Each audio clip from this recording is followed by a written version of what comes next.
I'm Gabriela Fresquez, and this is Radar 2021. From the tramp stamp to the tribal, tattoos are a form of self-expression that eludes the fickle among us, but is embraced by many with a meaningful story to tell, or who just have really strong feelings about Tide Pods.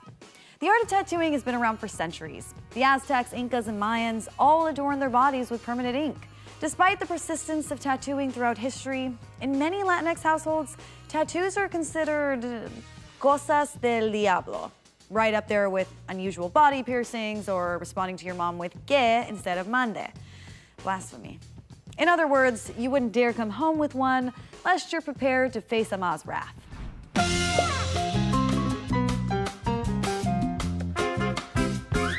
Okay, mommy. I'm going out. I'll be back before dinner, okay? Oye, antes que te vayas, está la comida del gato tuyo. Okay, but then I gotta go because I'm gonna be late. Como comen estos gatos. I gotta start changing out the cat food. Been eating too long. He's always so hot. Ay, Dios mío. What? Santísimo. Maito, ¿qué tú tienes allá en la espalda? My shirt? What's wrong with my shirt? ¿Qué es la mancha que tienes aquí? Acá, acá. Ahí. ¿Qué tú tienes ahí? Oh. It's a tattoo. Oh, what? No, it's a tattoo. ¿Qué hice yo, Dios? ¿Qué hice yo? ¿A dónde tú sacas esa cochina? I got it 6 months ago at the Coachella Festival, okay? ¡Cochina! ¡Cochina Festival!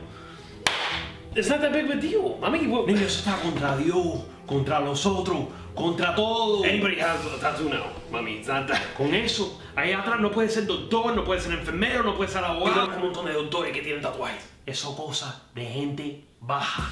Yo no puedo mirar. Wow, ¿a dónde fallé yo? You know what, Mom? I'm 31 years old. I can make my own decisions now, okay? You have to stop treating me like this. ¿Vas a dejar a tu madre sola? Ven, it's okay, I'm gonna stay because I can't afford to live anywhere else. Sorry, mommy, I'm having fun.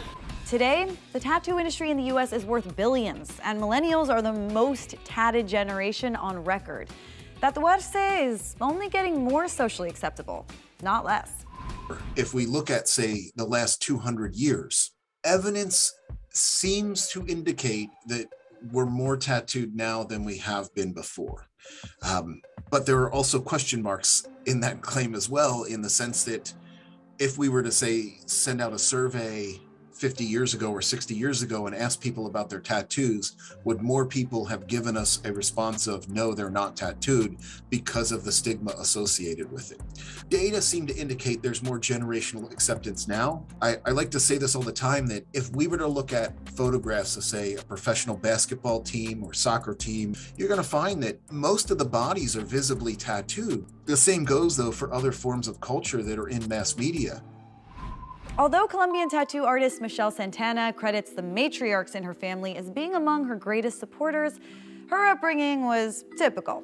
When she came home at 18 with a literal Diablo tatted on her leg, her mom wasn't thrilled. But since then, she's become one of the most sought-after artists in New York City, defying gender stereotypes about who or what a great tattoo artist should be. I was living in Colombia before I decided to come to New York. When I came to New York, it was the first time that I got in touch with the small tattoos, fine line. It was easy for me to just change the style and get more into the micro fine line tattoos. I guess people just started asking me for it, and I just kept doing it, and it became my brand.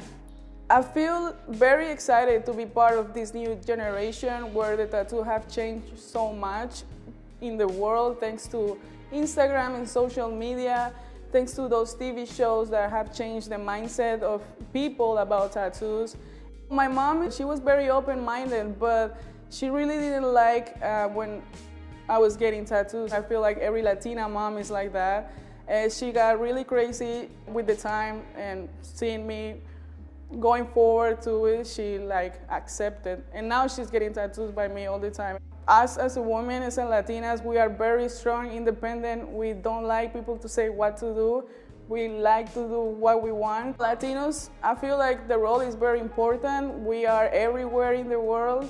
And it makes sense that Latinos, with all the artistic abilities that they have, end up being a great tattooers now, you know what I'm saying? Due to a hepatitis B outbreak in New York in the 1960s, tattooing was criminalized there until 1997. New York, at the height of its counterculture era, outlawed getting inked.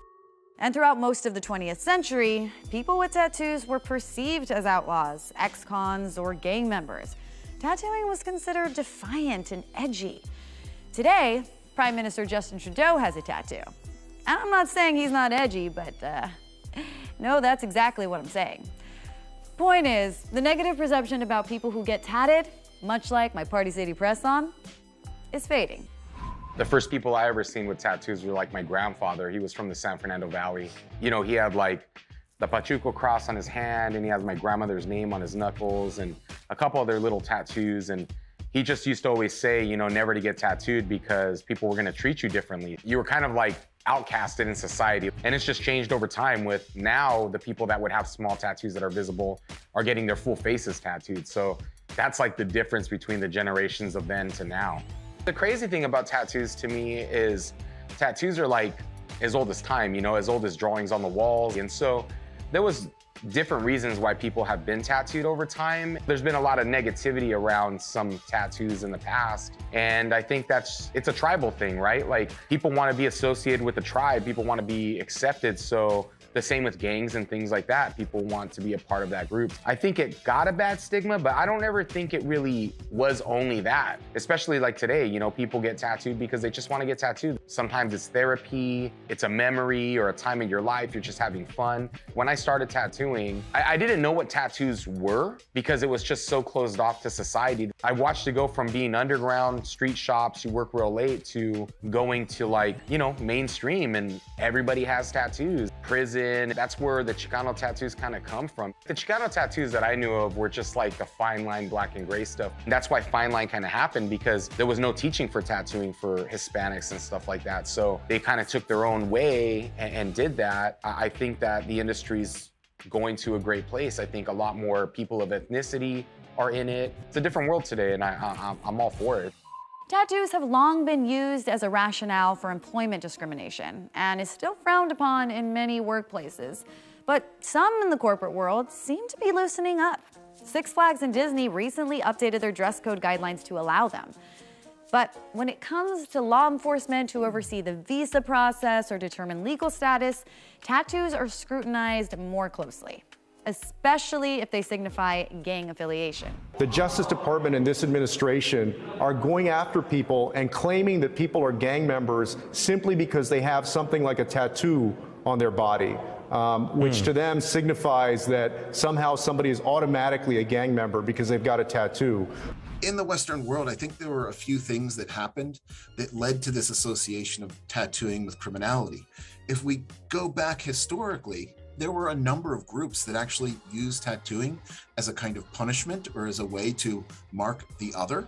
The Cow Gang database, at one point, I think it was like 2004, 47% of black men 18 to 24 were in the Cow Gang database, which it's a database of suspected and known gang members that police keep.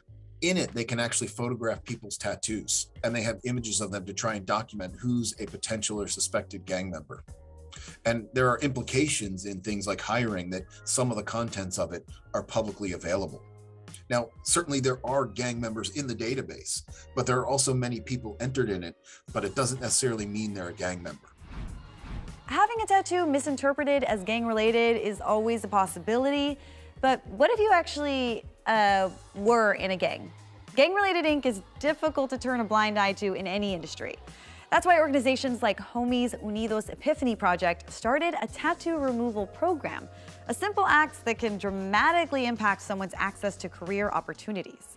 Homies Unidos was born in San Salvador, El Salvador. And we are a very grassroots structured violence prevention and intervention organization. Eventually, the mission and vision of Homies Unidos in El Salvador, immigrated to Los Angeles with some of our members in the late 1990s. For individuals that are recently coming home from a period of incarceration, we cover the entire cost of tattoo removal services. The only requirement, right, of receiving this service is to have a gang tattoo or a tattoo that may be an indicator of gang affiliation. We have individuals that have, you know, tattoos of their zodiac signs, right? Or tattoos are indicators of where they're from, and those tattoos are seen as indicators of gang affiliation. They have real world repercussions in the form of ongoing criminalization. Tattoo removal is not cheap. Ranges about $120 to $180 a session. We've seen folks be able to go on and get employment opportunities in spaces where they had been marginalized. It's a life-changing process. While there are still plenty of misconceptions about what it means just to have a tattoo, there are also misconceptions about the art of tattooing itself. My name is Debbie Snacks. I am a tattooer and a painter, born and raised right here in Atlanta, Georgia. I want to see more Black and brown people taking this art form seriously and not doing it just for the hustle, doing it more for the creative aspects of it, bringing their art into it, and you know, making more Black people feel comfortable getting good tattoos, you know? I think the main thing that I wish people understood about tattooing on dark skin is that it's not a burden. There are, just like anyone, as you meet them, everyone's skin is different and it requires adjustment. That's the same with Black and brown people and people of color. Another common misconception is that people of color can't get any color in their tattoos. And that's just completely false. Now, there are certain colors that work better than others, and it's our job as tattooers to educate our clients on what that looks like. My tattoo aesthetic is Afro-Americana. Afro-Americana is like American traditional, but with the twist to include people of color. For some reason, when they were creating traditional tattooing, they left us out. So I'm just helping out and extending my hand and adding in a little flavor. Long before the wave of 21st century popularity in tattoo culture, largely influenced by Instagram, getting inked first started being used as a fashion statement in the Victorian era of the 19th century. But for centuries, tattoos served many functions, sported by indigenous communities to represent battle victories, protective spirits, denote status, or simply to tell a complex human story. La mitad de mi familia tiene descendencia indígena, más mi abuela tiene descendencia alemana y llegó acá y se casó con un mapuche, que es mi abuelo. Los mapuches son un pueblo originario de Chile, también habitan parte de la Patagonia Argentina. El tema del diseño, tenían igual como una amplia variedad de logos, de íconos, todos relacionados a su propia cultura. Y pasa que en Chile, como ha sido una cultura un poco más reprimida, ese tipo de símbolos se han ido como reprimiendo y la gente los ha dejado en el olvido, no se han seguido masificando. Y yo considero que el tatuaje, ya que es algo que se lleva en la piel, puede hacer como revivir o generar así como una memoria de estos mismos símbolos, porque nos estamos refiriendo a nuestras raíces cada vez que nosotros tatuamos un diseño indígena. Estas culturas que son muy parte de nuestra identidad. Y con mi arte yo espero mucho de eso. Espero que la gente diga que al sentirse identificada con su entorno, con su cultura, quieran prevalecerla, cuidarla. In nearly every indigenous tattoo study that I've studied with, body marking was not considered to be an art form as it is today because they had much more important functions like marking identity and genealogical connections, marking life stages or rites of passage through life, marking achievements on the battlefield or in the hunt or in other endeavors. The word tattoo is actually from the Tahitian word tatau, and there's various definitions of that word. It could be to mark, to strike, but it's based on the sound that the hand tapping tool makes, because across Oceania, hand tapping was basically the technique that was used to apply tattoos. So that tapping, a tut, tut, tut, tut, tut, tut, tut, is believed to have given rise to that term. I always had an interest in art drawing. I guess you could say it was already instilled in my blood, whether I knew it or not. All of my family through my dad's side and a lot through my mom's history side and Samoan history, Tahitian history. We have connections all the way back to Nukuhiva. Goes back 7 generations of artists and Lua fighters. And I figure what better way to make a living, you know, than perpetuating my culture and my family history and representing the next legacy of my family through art. To me, it's a way to like carry on our culture and like bring it into the future and kind of bring awareness to it. I do jiu-jitsu with my dad, like we surf a lot. We try to do a lot of things together, trying to keep him alive, trying to keep him young. I'm kind of an all-around artist, but I'm super inspired. You know, I got inspired by Che growing up together, you know, and being Polynesian descendant. It really gave me that ability, I guess, and that courage to do Hawaiian style or Polynesian artwork. When COVID happened, I actually lost my marketing office job, and I think it was like fully a blessing in disguise because I totally shifted my career to working here. My dad's original shop was maybe like a third of our shop now. So I helped sort of expand it a little bit. We wanted to sort of change the vibe where everybody feels safe and comfortable. The different tribes or different people would have different markings than the designs of Oahu. And through these different markings, we could actually be our uniform of where we're from.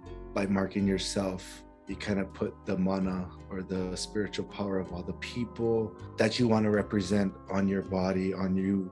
For me, I use it as the markings I have on mine for my representation of my family. The Polynesian culture like kind of got lost for a little bit and we're on the rise back up again. When we're tattooing, we're essential therapists, basically, you know. We're here to help people get through things or create a memory on them that they're never going to forget. They're marked on their body for the rest of their life. Mi nombre es Felipe Iborra, soy geólogo como profesión, pero mi trabajo es el tatuaje polinésico en específico. El tatuaje que yo hago hoy en día se rescata más de lo que es la cultura de las Islas Marquesas, que es Polinesia francesa. Varios historiadores en el 1800 dibujaron y lo plasmaron, pero no explicaron lo que era el dibujo. En Rapa Nui es parte de la cultura ya tener tatuaje. Es raro que no se vea una persona con tatuaje. La gente trabaja aquí, la gente del lado político, del lado que te atiende servicio público. Están todos con tatuaje y es parte de, entonces la gente ya no cuestiona el uso del tatuaje. En Santiago es diferente y la gente te estigmatiza por tener tatuaje y no conocen en realidad, es súper poco conocido el tatuaje polinésico en Santiago. Eso quiere decir porque antiguamente también el tatuaje lo llevaron como un símbolo de cárcel, más que nada. Se puso mal visto el tatuaje y claro, era de delincuente. Ahora hoy en día recién está entrando el tatuaje fuerte a Santiago o a Chile en general, pero siempre con un tema de que está mal visto. Es como si fuese una mancha en la piel, pero tiene mucho más significado en lo que es la cultura polinésica, en Rapa Nui en general también. Yo creo que más que nada hay que interiorizar a la gente, explicar lo que es la cultura.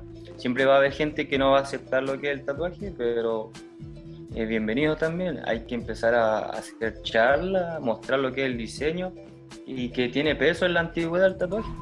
In some families, getting a tattoo can cause trauma, like say to my mom when she found out about mine. But one study shows that tattoos can actually heal trauma by giving meaning to an experience for those who get them. And in a post-COVID world, tattoo businesses are booming as Americans are eager for therapeutic outlets following a year marked by social distancing and loss. The oldest actually known tattoos on Earth are geometric, and they appear on the body of a 5,200-year-old Iceman dubbed Ötzi.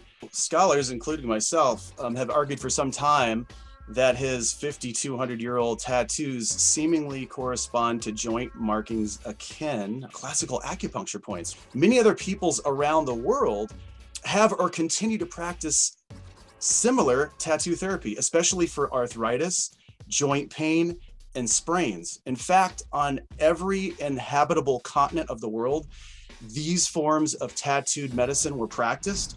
Social media sites like Instagram have not only revolutionized the tattoo industry by providing the ultimate marketing tool, but it's given female tattoo artists the entrepreneurial tools they need to bypass sexist workplace structures in an industry dominated by a hyper-masculine culture. The future of the industry is becoming more female-driven, which isn't entirely new given that throughout history, women played a key role in making tattoos more mainstream.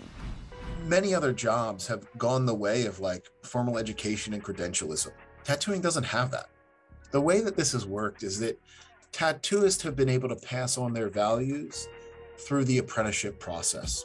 Historically, there were barriers to entry, and there are still many of these barriers in place. In the women I spoke to when I did my interviews, many of them discussed that it was twice as hard, if not harder, for them to break into the industry. There were a number of sentiments of things that they had seen women deal with that men didn't have to deal with. Things like, gender-based insults. And it's not just women. If we start looking at different intersections.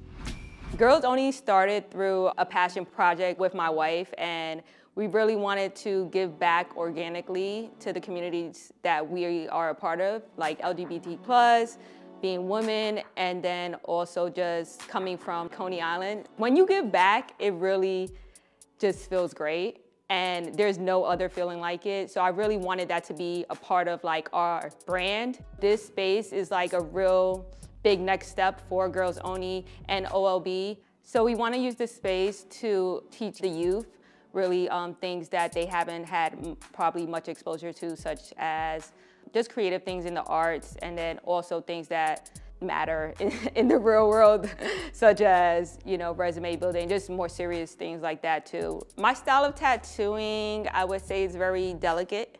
It's a very soft approach. I try to actually do the tattoo as soft as possible and be as gentle with it, but it's a very fine, black and gray work. It's a very intimate experience getting a tattoo. You're kind of giving your body to this person and just trusting them with it. When I'm dealing with my clients, I just want them to feel like they're cared for, and that was really important. Artists like myself are redefining the industry because, before we didn't have access to this at all. It was kind of like this guys club, and, they got to choose who wanted to be here. And now, a lot of people, a lot of women, a lot of queer folks are coming in, and a lot of us also work out of our own spaces or spaces that women-dominated, queer-dominated spaces, because I feel like we weren't really welcome into the industry that existed before. While still considered muy escandaloso among certain religions and abuelas, the ancient practice of tattooing isn't exactly the symbol of subculture it once was. People of all statuses, ages, and races are getting inked. Only today, instead of commemorating a hard-fought battle or tribal status, tattoos are often a reflection of our subcultural allegiances or personal interests, no matter how unique or bizarre. I'm Gabriela Fresquez for Radar 2021.